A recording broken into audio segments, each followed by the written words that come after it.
Hello, petite révélation, qui n'est pas du tout petite d'ailleurs, et je pense qu'il va en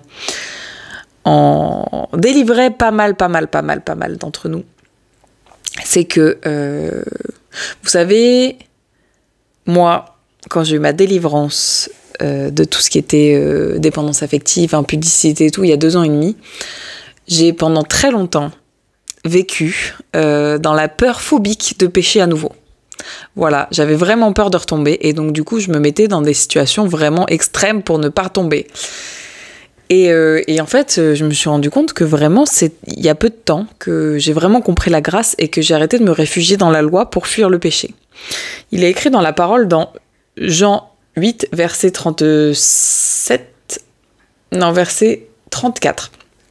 C'est Jésus qui dit aux pharisiens « Vraiment, je vous l'assure, leur répondit Jésus, tout homme qui commet le péché est esclave du péché. Si vous avez donc le Fils, si c'est donc le Fils qui vous donne la liberté, alors vous serez vraiment libre. »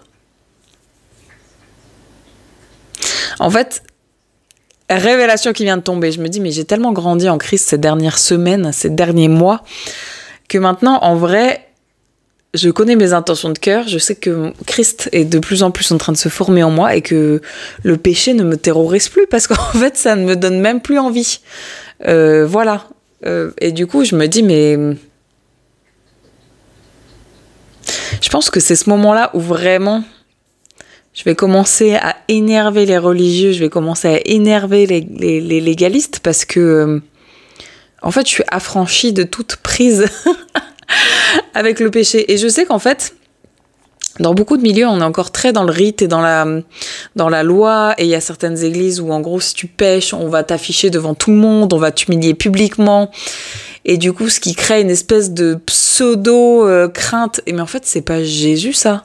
On voit dans l'histoire de la femme adultère, elle a péché et Jésus, il l'a pas lapidé. Il a dit que celui qui n'a jamais péché lui jette la première pierre.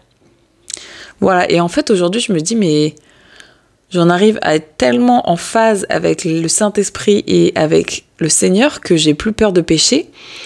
Et que des choses que j'aurais fait spontanément avant dans ma naïveté, j'ose plus les faire.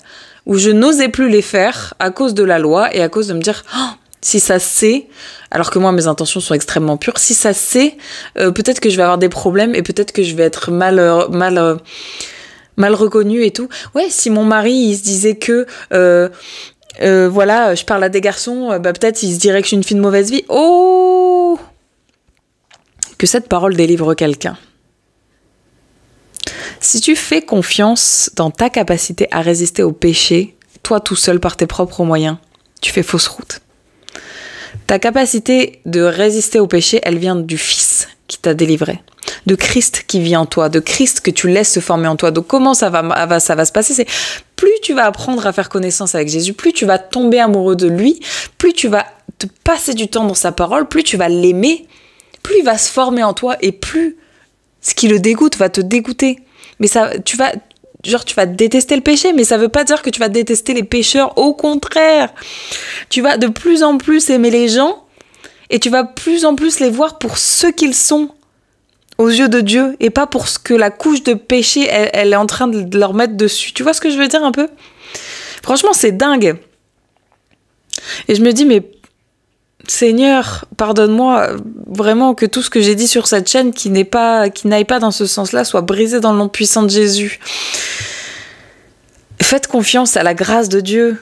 Mais pour ça, il faut avoir une relation solide avec le Seigneur, il faut avoir une relation solide avec le Saint-Esprit et vraiment qu'on soit libre du regard des autres parce que la seule personne à qui il faut plaire, c'est à Dieu. Et c'est pas aux hommes. Et moi, je me souviendrai toujours quand j'avais regardé l'épisode de The Chosen où il y a Jésus qui est au milieu de la foule et en gros, il dit aux pharisiens, de toute façon, quand c'était... alors, excusez-moi, je vais paraphraser, je vous invite à aller lire la parole. De toute façon, quand c'était Jean qui prêchait, vous alliez le trouver dans le désert, il était habillé en guenilles et mangeait des insectes. Vous étiez en train de le juger. Et maintenant que vous êtes avec le Fils de l'homme qui boit de l'alcool, qui danse, qui fait la fête, vous êtes en train de le juger aussi. Donc, race de vipères, vous êtes jamais content. Voilà, donc, je t'invite, à la lumière de la parole de Dieu, à la lumière de Christ qui s'est formé en toi, à faire confiance à ce que le Seigneur a mis en toi. si le Seigneur,